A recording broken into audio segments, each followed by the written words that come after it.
ইন্ডিয়ার mystery spinner Varun Chakraborty, তাকে কেমন দেখলেন? Varun Chakraborty last few years আপনি দেখেন, আইপিএল দেখেন, যে কোনো টিমে খেলেছে ও কিন্তু সবসময় কিন্তু এফেক্টিভ ছিল। স্পিনিং অনেকটা different type of bowler, not orthodox bowler না, একটু ডিফারেন্ট টাইপ অফ বোলার। কালকে ডিফারেন্সটা আরো তৈরি করে দিয়েছে মানে ওর বোলিংটা।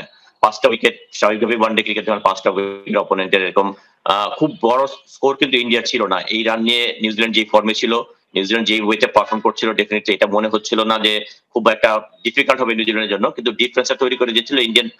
সবগুলি স্পিনারই ভালো বোলিং করেছে, এর মধ্যে বরুণ চক্রবর্তী মনে বড় ডিফারেন্টটা তৈরি করেছে। রেগুলার ইন্টারভ্যালে যখন উইকেট পড়ে তখন কিন্তু প্রেশারটা বিল্ড আপ হয়, ও রানটাও মেনটেন করেছে, প্লাস হলো রেগুলার ইন্টারভ্যালে উইকেট নিয়েছে। আমার মনে বড় ডিফারেন্সটা তৈরি করেছে মানে বরুণ চক্রবর্তী। আপনার কাছে কি মনে হয় যে ইন্ডিয়া যেমন 4 স্পিনার নিয়ে খেললো গতকাল, সেমিফাইনাল লাইন আপেও ইন্ডিয়া এরকম 4 স্পিনার নিয়ে খেলতে চাইবে? কারণ 5 উইকেট পাওয়া বোলারকে আপনি ড্রপ করতে তো অবশ্যই সাহসিকতার সিদ্ধান্ত নিতে হবে।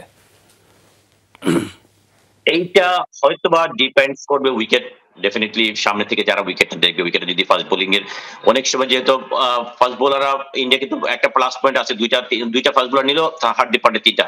এখন এই যেই মজুর প্রবলেমটা হবে, যেটা হলো কাকে অফ করবে, যদি স্পিনার একটা কম নিয়ে খেলতে চায়, কাকে কুলদীপ ওদের কিন্তু অসাধারণ পারফর্মার। সেই ওয়েতে অক্ষয় প্যাটেল তো জানে যে এই দুজন তো খেলবে অলরাউন্ডার। এই কারণে হয়তো বা 3 স্পিনার নিয়ে, আমার মনে হয় 3 স্পিনার নিয়ে মানে এই এত ভালো পারফর্ম করার পরেও যদি উইকেট যদি মানে ফাস্ট বোলারদের জন্য একটু অ্যাডভান্টেজ থাকে বা ওই ধরনের ফাস্ট বোলারদের কম্বিনেশনের কারণে যদি ফাস্ট বোলার নিতে হয়, এটা হবে বরুণ চক্রবর্তীর জন্য একটা খুবই ব্যাপার যে এরকম পারফর্ম করে যদি অফ হতে হয়।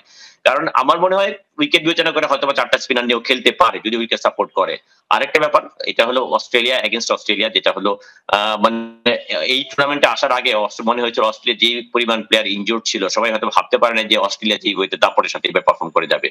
যে কারণে টিম অস্ট্রেলিয়াই তো মেন্টালি বলেন, এরা সব টিমের থেকে একটু ডিফারেন্ট এই কারণেই যে কোনো পরিস্থিতি যে কোনো ওয়েতে ওরা কামব্যাক করতে পারে। আমার মনে হয় যে ইন্ডিয়া ওই অ্যাডভান্টেজ নেওয়ার চেষ্টা করবে, যে যেহেতু তারা 5টা স্পিনার নিয়ে গিয়েছে, উইকেট কন্ডিশন সব তারা সবাই জানে, সবগুলি ম্যাচ খেলতে হবে দুবাইতে, এই কারণে ওই অ্যাডভান্টেজটা নেওয়ার চেষ্টা করবে মনে হয়।